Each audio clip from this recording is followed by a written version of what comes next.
Gennady Triple G Golovkin versus Canelo Alvarez was one of the best fights in recent memory. From the moment the fight was announced, it was clear these two were a perfect stylistic matchup. Triple G is a high-volume pressure fighter who likes to corner opponents and finish them on the ropes, while Canelo relies on unorthodox counterpunches that come from odd angles. The big question going into the fight was whether Canelo could counter Triple G's aggressive style. Triple G's main tools for applying pressure are a stiff jab, a shifting right hand, and the ability to push opponents back at close range. Canelo had an immediate answer to Triple G's shifting cross by throwing a powerful uppercut whenever Triple G leaned offline. Most of the uppercuts didn't land cleanly, but they stopped Golovkin's momentum and relieved pressure, allowing Canelo to follow up with more punches. Canelo also set up counters to Triple G's body attacks by sidestepping whenever Golovkin tried to press in close. When Golovkin tried to push him back, Canelo had a short but powerful uppercut ready. Even though some of Triple G's best weapons weren't working early, his jab was landing effectively. Still, Canelo stood his ground in the center of the ring, using head movement and quick counters to the body. With Golovkin's most dangerous shots minimized, Canelo was able to claim the center. Triple G clearly respected Canelo's right hand, backing up almost every time Canelo threw it.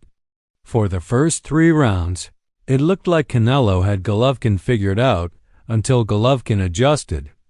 Triple G realized how reactive Canelo was to his cross, so he began mixing it with feints and rear uppercuts. When combined with his jabs, it became much harder for Canelo to predict what was coming.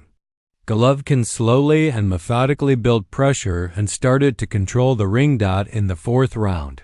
Golovkin feinted across, Canelo reacted with a jab, and Triple G darted out and returned to position.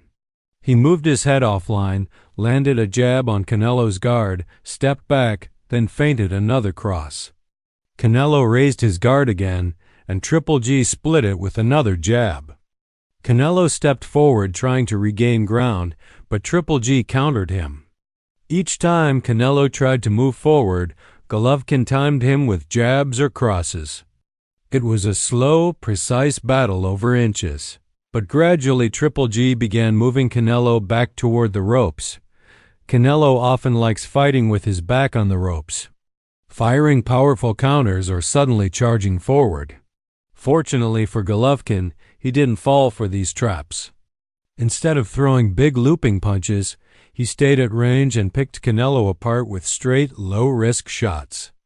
By staying disciplined, feinting, and stepping in and out safely, Triple G landed several clean punches. By the 6th round, the fight was still close. Both men caught each other's jabs. Canelo tried to counter with a hard right. Triple G slipped and threw his own cross and then stalked him to the ropes. At this point, Canelo reacted to Golovkin's right hand even when Golovkin simply leaned forward. Golovkin hit him with a bodyhook cross combination, jabbed out to a safe distance, and landed another one too. When Golovkin tried to keep pressure on, Canelo surprised him by rushing out and backing him to the center. Before landing a strong uppercut bodyhook combo, this pattern continued for several rounds. Canelo often backed into the corners and then pivoted away from Triple G's cross. It was impressive, but it usually left him unable to counter. By the 8th, Triple G must have sensed Canelo slowing down. He resumed pressing forward with mixed success. He walked into a devastating Canelo uppercut through a gap in his guard.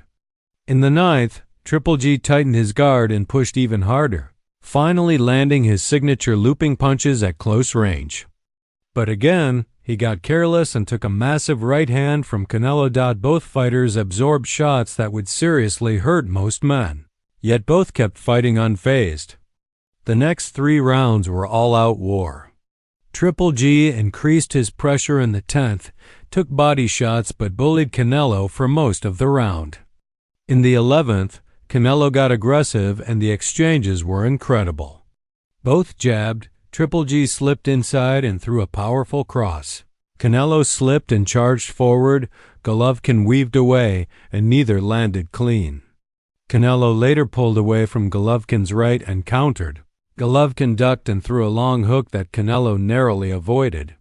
Canelo threw a looping jab. Triple G followed it back, and Canelo controlled Golovkin's lead hand long enough to land a short straight right to the chin dot in the 12th.